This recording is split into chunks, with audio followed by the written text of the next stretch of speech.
araw pala guys is nag-train tayo ng chest. Yung training natin yung upper, middle, tsaka yung lower. So mapapangiti ka talaga pag ganyan yung pop ng chest mo. Kinuha na natin yung bench natin at pinisto na natin sa pagbubuhatan natin. At ganito ko pala sinusukat yung bench natin kung center na ba dun sa barbell natin. Kasi pag hindi nag-center yung bench natin dun sa barbell, medyo nahihirapan tayong iangat yung barbell. Kaya dapat igit na natin talaga yan.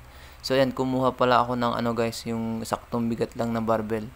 Pero ayan is nag-stretching na ako nyan. Pero ito is warm up set lang natin to.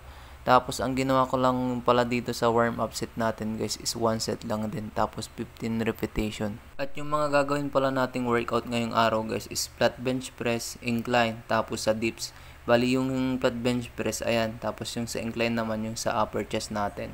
Tapos yung sa lower chest naman natin, dips yun naman yung nilaro natin. At sa mga nagtatanong pala kung ilang muscle yung tinitrain ko sa isang araw, yun is depende sa oras natin. Kasi minsan isang oras lang yung free tayong mag-workout, minsan 2 oras. Kasi limitado lang yung oras natin at napaka-busy nating tao. Kahit gano'n na napaka-busy nating tao, nagagawa pa rin natin makapag-workout. Hindi tulad ng iba dyan, daming excuses. Kaya yung nakakapag-workout daw ako dahil tambay daw ako or wala akong trabaho.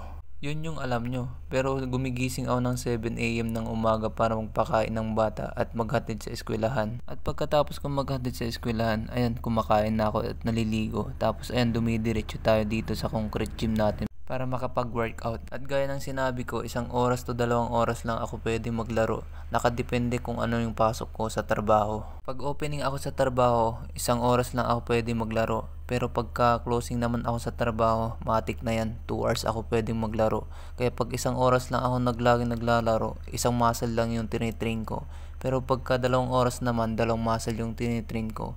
So ngayong araw naman guys is opening ako nito. Kaya 1 muscle lang yung trainin natin. Bali, chest lang yung trainin natin ngayong araw. At pagkatapos ko mag-workout, naghihilamos lang ako tapos dumidiretso na ako sa trabaho. At iniwasan ko na yung pagkatapos mag-workout tapos maliligo. Hindi ko na ginagawa yun kasi madalas akong magkasakit nun. Kaya ayun, naliligo muna ako tapos nag-workout ako. At pagkatapos ko mag-workout, ayun, naghihilamos lang ako.